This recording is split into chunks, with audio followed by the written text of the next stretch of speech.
السلام علیکم ورحمۃ اللہ وبرکاتہ. الحمد للہ رب العالمین والصلاة والسلام علی سید الانبیاء والمرسلین وعلی آلہ وصحبہ اجمعین. اما بعد، اعوذ باللہ من الشیطان الرجیم. بسم اللہ الرحمن الرحیم. ان الصلاة تنہی عن الفحشاء والمنکر. وقال النبي صلى الله عليه وسلم: الصلاة عماد الدين، فمن أقامها أقام الدين، ومن هدمها هدم الدين. صدر محترم حضرات حکم اور میرے عزیز ساتھیوں، آج کے اس تقابلی فصل میں میری تقریر کا عنوان نماز ہے.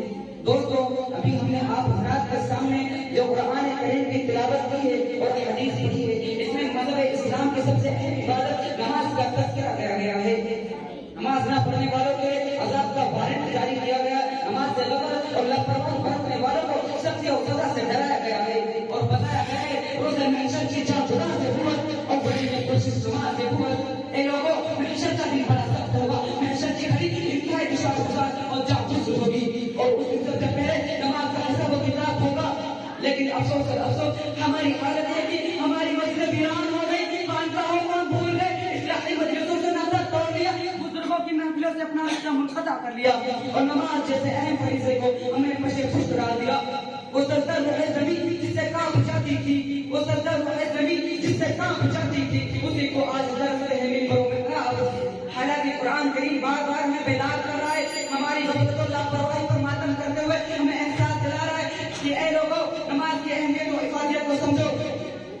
قرآن صاحب اور واضح الفاظ میں کہتا ہے: ان الصلاۃ تنہی عن الفحشاء والمنکر، بے شک نماز بے حیائی اور بری باتوں سے روکتی ہے. دوسری جگہ اعلان ہوتا ہے: قد افلح المؤمنون الذین هم فی صلاتهم خاشعون. اے مسلمانوں، ذرا سوچو تو صحیح کہ ہمیں اپنے حقوق نہ ملنے پر وبیلا مچاتے ہیں، شور کرتے ہیں. تو خدا جس نے ہمیں پیدا کیا، وہ بادشاہ جو سارے جہان کا حاکم ہے، وہ آقا پوری دنیا جس کے قبضے قدرت میں ہے، وہ اللہ جو ہماری سرکشی کے باوجود ہمیں روزی دے رہا ہے.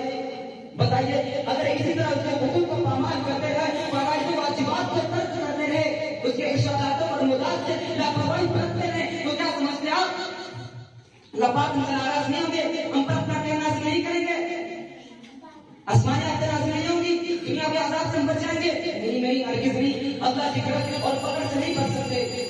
وما علینا الا البلاغ.